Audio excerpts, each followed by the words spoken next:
bonjour à chacun, quelle joie de se retrouver ce matin encore pour partager la bonne parole de Dieu. Je voudrais ce matin réfléchir sur une parole, une exclamation qui a retenti un jour dans la ville de Jéricho, à la sortie de la ville de Jéricho, lors d'un récit que nous trouvons dans l'évangile de Luc au chapitre 18. Et on peut lire des versets 35 à 43. Je vous laisse le soin de lire ces lignes chez vous paisiblement. Jésus visite la ville de Jéricho et il est en train d'en sortir. Et il y avait là un mendiant, un pauvre mendiant aveugle de surcroît, Bartimée, qui entend l'effervescence de la foule et il pose une question, mais que se passe-t-il? Que se passe-t-il? Et on lui répond, c'est Jésus de Nazareth qui passe. C'est Jésus de Nazareth qui passe.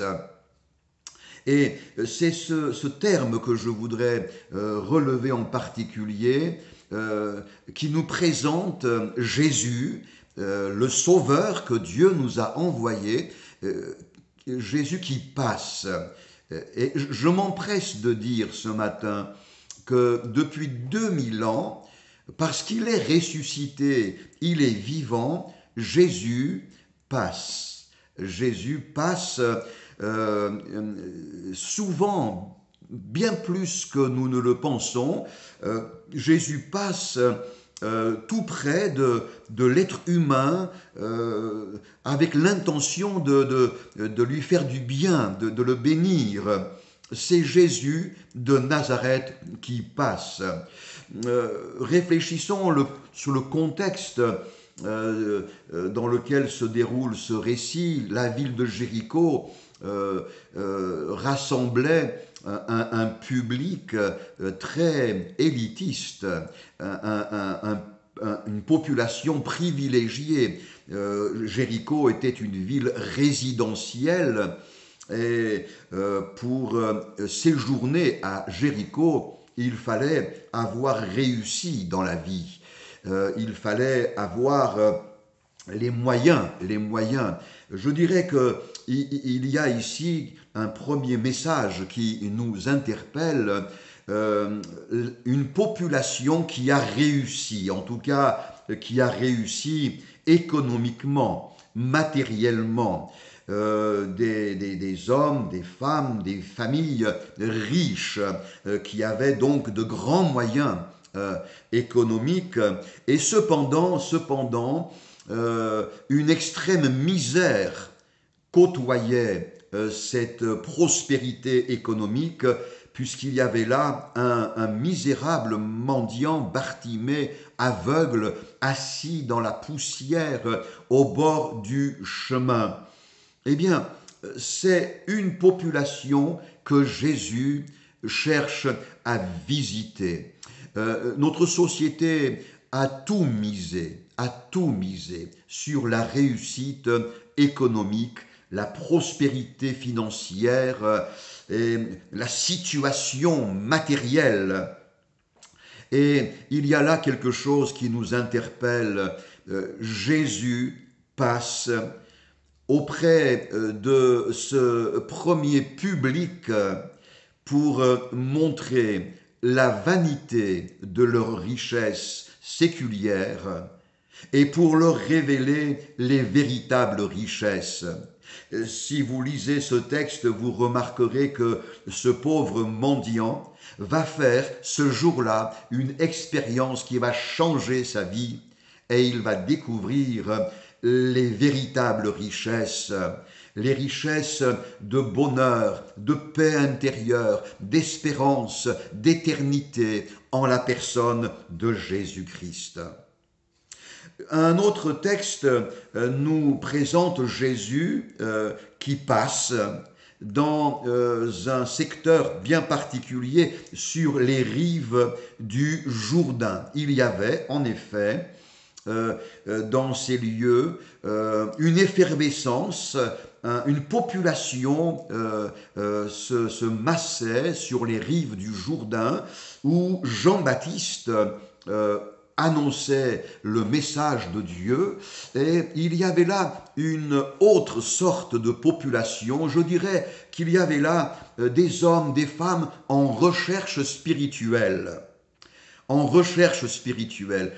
Paradoxalement, le tout matérialisme laisse dans le cœur de l'homme un vide cruel de spiritualité. Et il y a aujourd'hui une grande demande, un questionnement dans beaucoup de cœurs. Dieu existe-t-il vraiment? Quelle est, parmi toutes les religions, celle qu'il faut suivre? Faut-il suivre une religion? Est-ce que la prière sert à quelque chose? Il y a des questions dans le cœur de l'être humain sur sa vie, sur le but de la vie, sur l'existence d'une éternité. Eh bien, Jésus passe et il visite cette population.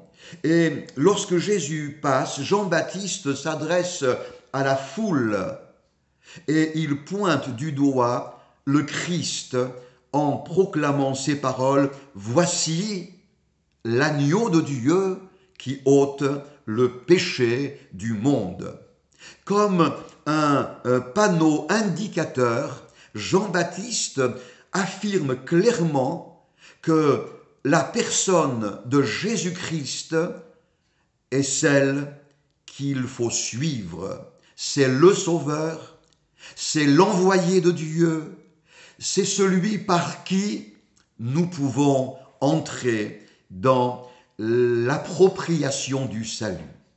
Et puis, troisièmement, Jésus passe auprès d'un autre public sur le bord de la mer de Galilée. Vous trouverez cela dans l'évangile de Marc au chapitre 1, les versets 16 à 20. Il passe près du lac de Génézareth et il voit là deux hommes, Simon et André, en pleine activité professionnelle.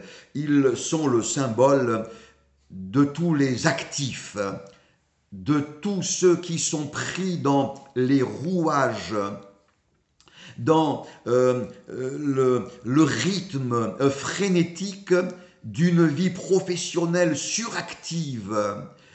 Ils courent et ils s'investissent à longueur d'années dans des activités qui les épuisent.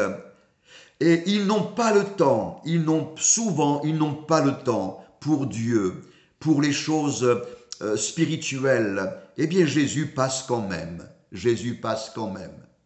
Et il fait entendre sa voix à ces deux hommes en pleine activité lucrative et il leur adresse un appel: suivez-moi, suivez-moi. Jésus veut passer dans ta vie. Et il veut te conduire à faire une pause dans ton programme suractif. Et il veut t'adresser son appel, son invitation. Il veut t'adresser un message personnel qui t'est individuellement destiné. Appel de Dieu qui peut changer ta vie. Ces deux hommes vont tout laisser et ils vont suivre Jésus, leur vie va changer. Alors, ce matin, pendant que tu entends ces paroles, prends conscience que Jésus passe tout près de toi avec un programme de bénédiction qu'il te propose. Entre dans ce programme. À bientôt.